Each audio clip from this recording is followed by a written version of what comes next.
दो बहुओं वाली सास। सरस्वती के दो बेटे हैं। बड़े बेटे राम की शादी रज्जू से हुई है और छोटे बेटे श्याम के लिए लड़की देखने का सिलसिला जारी है। एक दिन रज्जू की माँ का फोन आता है और उसकी सास फोन उठाती है। हेलो, कौन बोल रहा है? दूसरी तरफ फोन पर रज्जू की माँ लीलावती बोलती है। हेलो समधन जी, मैं लीलावती बोल रही हूँ, रज्जू की माँ। अरे नमस्कार समधन जी, कैसी हो? बहुत दिनों के बाद याद किया आज। यहाँ पर तो सब कुछ ठीक है, बस मेरी तबीयत थोड़ी खराब है। अगर बुरा न मानो तो एक बात बोलूं? अरे कैसी बात कर दी आपने समधन जी, आपकी बात का बुरा क्यों मानना, बोलिए बोलिए। मेरी कुछ दिन से तबीयत ठीक नहीं है और यहाँ पर मेरी देखभाल करने वाला कोई नहीं।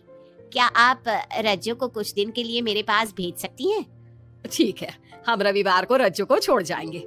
इतना कहकर सरस्वती फोन काट देती है और अपनी बहू को आवाज लगाती है। रज्जू, ओ रज्जू, जल्दी यहाँ आना तो। क्या हुआ माँ जी, कुछ चाहिए था क्या? अरे नहीं, कुछ नहीं चाहिए। अभी तुम्हारी माँ का फोन आया था, उनकी कुछ दिन से तबीयत खराब है, वो तुम्हें बुला रही है। राम को फोन करके कह दे कल की 2 ट्रेन की टिकट करा देगा, मैं भी जाऊंगी तुम्हारे साथ। इतना सुनते ही रज्जू राम को फोन करके सारी बात बताती है और 2 टिकट के लिए बोल देती है। शाम को खाने के टेबल पर सब रज्जू के जाने की बात करते हैं। तब रज्जू का देवर श्याम कहता है, भाभी आज बहुत खुश लग रही हो, मायके जाने की इतनी खुशी, उफ। खुश क्यों ना हो देवर जी, कितने दिन बीत गए अपनी माँ से मिले, और इस बार तो मैं महीना 2 महीना रह कर ही आऊंगी। जब आपका मन करे तभी आना। अच्छा एक बात तो बताओ, वहाँ से क्या लाओगी मेरे लिए? देवर जी कहो तो देवरानी ले आओ। वैसे भी सभी घर वाले चाहते हैं कि आपकी जल्दी से शादी हो जाए। श्याम शर्मा जाता है और चुप हो जाता है। इतने में राम कहता है, रज्जू, तुमने जाने की सारी तैयारी तो कर ली है ना? कपड़े तो रख लिए ना? थोड़े गर्म कपड़े भी रख लेना, वहाँ ठंड होगी, और जल्दी आने की कोशिश करना। ठीक है, मैं जल्दी आने की कोशिश करूंगी। बस अगली सुबह दोनों जाने की तैयारी करने लगी। राम उन्हें स्टेशन छोड़कर घर वापस आता है। कुछ घंटों बाद रज्जू और सरस्वती गांव पहुंच जाते हैं। रज्जू अपनी माँ को देखकर बहुत खुश होती है। माँ, आप अपना बिल्कुल भी ध्यान नहीं रखती, कितनी कमजोर हो गई हैं आप। अब बेटा क्या ध्यान रखूं, उम्र भी तो हो गई है, ये बीमारियां तो लगी रहेगी। बहन जी आइए आइए बैठिए, मुझे बहुत अच्छा लगा कि आप भी यहाँ आई। अगले दिन सरस्वती अपने घर वापस जाने लगती है तो लीलावती से कहती है, बहन जी ध्यान रखना आप अपना, आपकी तबीयत ठीक हो जाए तो आप भी रज्जू के साथ आ जाना, रज्जू के बिना तो घर सूना सूना लगेगा। अब सरस्वती अपने घर आ गई और घर की सारी जिम्मेदारी भी उस पर आ गई। एक दिन वो कपड़े धोकर छत पर सुखाने जाती है। बाल्टी में से टपकता पानी सीढ़ियों को गिला कर देता है और नीचे उतरते समय रज्जू की सास यानी कि सरस्वती देवी का पैर फिसल जाता है और वो गिर जाती है।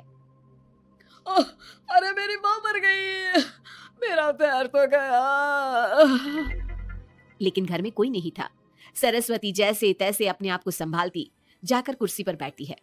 वो अपनी बहू के बारे में सोचती है, अगर रज्जू होती तो मुझे संभाल लेती और घर भी संभाल लेती। अब घर के काम कौन करेगा, मैं डॉक्टर के पास कैसे जाऊं, बहुत दर्द हो रहा है। जब राम और श्याम घर आते हैं तो अपनी माँ की ऐसी हालत देखकर वो जल्दी से डॉक्टर को बुलाते हैं। डॉक्टर सरस्वती के पैर पर पट्टी बांधता है और उसे आराम करने की सलाह देता है। राम कहता है, माँ आप बस आराम करो, मैं रज्जू को खबर कर देता हूँ, वो कल ही यहाँ आ जाएगी। अरे रहने देना बेटा, उसकी माँ की तबीयत ठीक नहीं है, कुछ दिन में वो खुद ही आ जाएगी, उसे परेशान मत कर।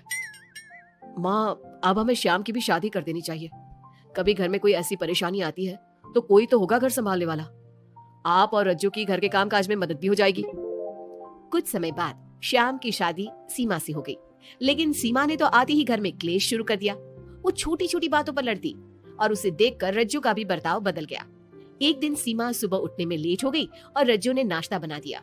सभी अपने अपने काम पर चले गए। जैसे ही सीमा अपने कमरे से आई तो रज्जू ने कहा, तुम साफ सफाई कर लो, मैं कपड़े धोने जा रही हूँ, जल्दी काम हो जाएगा। रज्जू की बात सुनते ही सीमा आग बबूला हो गई और कहने लगी, आज मैं उठने में लेट क्या हो गई, आप मुझ पर हुक्म चलाने लगी। मुझसे कोई इस तरह से बात करी है मुझे बिल्कुल भी पसंद नहीं है। अरे सीमा, ये किस तरह की बात कर रही हो तुम मुझसे, मैंने कोई हुक्म नहीं दिया तुम्हें, मैं तो बस काम को जल्दी खत्म करने की बात कर रही हूँ। उन दोनों की नोक झोंक सुनकर सरस्वती बाहर आ जाती है और दोनों को समझाती है। शाम को सब एक साथ खाना खाने लगे, लेकिन खाने के बाद जब सब अपने कमरे में चले जाते हैं और खाने की टेबल पर थाली यूं ही छोड़ देते हैं, सरस्वती को ये देखकर बहुत गुस्सा आता है। वो दोनों बहुओं को बुलाकर कहती है, तुम सब खाना खाकर चले गए, अब ये बर्तन कौन उठाकर रखेगा? मेरे लिए छोड़कर गई हो सारा काम। तुम दोनों को शर्म नहीं आती? अब दोनों बहुएं एक दूसरे के ऊपर बात टालते हुए फिर लड़ने लगी। ये देख सरस्वती परेशान हो गई। उसने दोनों को डांटा और उन्हें अपने कमरे में भेज दिया। सरस्वती ने जूठे बर्तन धोए। कुछ दिन इसी तरह चलता रहा। अब दोनों सास की नजरों में एक दूसरे को गिराने में लग गई। माँ जी, जब भाभी फोन पर बात कर रही थी ना, तो कह रही थी मैं अपने मायके चली जाऊंगी तो देखते हैं कि कौन काम करता है, और ये हम सबकी बुराई कर रही थी वो।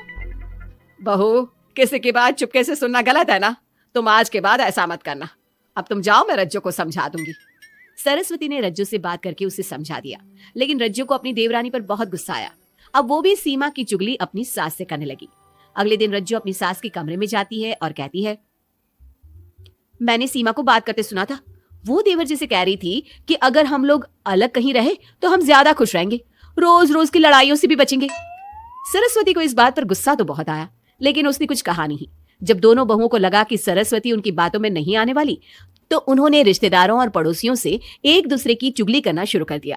जब सरस्वती को यह बात पता चली तो उसने इनकी लड़ाई को शांत करने का उपाय निकाला। रज्जो, सीमा, यहाँ आओ दोनों। दोनों अपनी सास के पास आती हैं। कल मैं घर में हवन करवा रही हूँ। तुम पड़ोसियों और रिश्तेदारों को आने के लिए कह दो और हवन की सारी तैयारी कर लो। हवन का दिन आ गया। पंडित जी रामायण का पाठ करने लगे। माता सीता से महान कोई पत्नी नहीं। उन्होंने अपने पति के लिए सारे राजपाट, सुख सुविधाएं त्याग दी। अगर कोई पत्नी अपने पति को परिवार से अलग होने को कहती है तो वो पाप की भागीदार होती है, और बेटों को भी माँ से अलग नहीं होना चाहिए। सीमा पंडित जी की बात बहुत ध्यान से सुन रही थी और उनकी हाँ में हाँ मिला रही थी। ऐसे ही रामायण का पाठ अंतिम सीमा पर आ गया, जिसमें विभीषण के बारे में बताया गया था। अगर विभीषण अपने भाई का भेद न देता तो रावण का विनाश नामुमकिन था। पूजा खत्म होते ही सीमा बोल पड़ी, तभी तो मैं कहती हूँ परिवार में आपसी प्रेम होना बहुत जरूरी है, लेकिन मेरी सुनता कौन है इस घर में? आपसी प्रेम की बात कौन कर रहा है, जिसने घर में आती ही लड़ाइयां शुरू करवा दी? दोनों में फिर से नोक झोंक शुरू हो गई। सरस्वती दोनों को चुप कराते हुए बोली, अरे चुप हो जाओ तुम दोनों, पड़ोसी क्या कहेंगे, सब सुन रहे हैं तुम्हारी बातें। तभी उनमें से एक पड़ोसन बोलती है, सरस्वती बहन, क्यों चुप करवा रही हो अपनी बहुओं को? हमें तो इनके बारे में सब कुछ पता है। ये दोनों हमारे घर आकर एक दूसरे की चुगली करती है। तुम्हारे घर की हर छोटी से छोटी चीज पता है हमें। आंटी जी, हमने अपना समझ के आपको कुछ बता दिया तो इसका मतलब ये नहीं कि आप सबके सामने हमारी सास से हमारी शिकायत करेंगी। आप तो सबसे बड़ी चुगलखोर हो। सीमा की बात सुनकर सभी पड़ोसन उन्हें बुरा भला कहने लगी। उनकी बातें सुनकर दोनों बहुएं सबके सामने बहुत शर्मिंदा हुई। जब सब उनके घर चले गए तो सरस्वती ने अपनी बहुओं से कहा, अब तुम दोनों को तो बहुत खुशी होगी कि सारे मोहल्ले की औरतें हमारे ही घर में खड़ी होकर हमें ही सुनाकर चली गई। हमें काफी साल हो गए यहाँ रहते हुए, लेकिन आज तक किसी में भी इतनी हिम्मत नहीं थी कि हमसे ऊंची आवाज में भी बोल पाए। लेकिन आज तुम दोनों की वजह से ये सब हमारी बुराई कर रहे हैं। तुम दोनों ने ये सब अच्छा नहीं किया। सीमा, तुम्हारे इस घर में आने से पहले हम सब बहुत प्यार से रहते थे, लेकिन ये सब लड़ाइयाँ तुम्हारे आने के बाद शुरू हुई है। आज के बाद तुमने घर में किसी से भी झगड़ा किया तो मैं तुम्हें तुम्हारे मायके छोड़ाऊंगा, समझी तुम? ये बात सुनकर सीमा रोने लगी और सबसे माफी मांगने लगी। पंडित जी भी ये सब देख रहे थे। उन्होंने सब कुछ शांत करवाया। कृपया आप सभी शांत हो जाइए, गुस्से से तो बात और बिगड़ जाएगी। अगर आप दोनों बहुएं मिलकर रहती, घर की बात घर में रखती, तो कोई आपसे कुछ कहने की हिम्मत नहीं करता। आज आपको इस बात का एहसास तो हो ही गया होगा।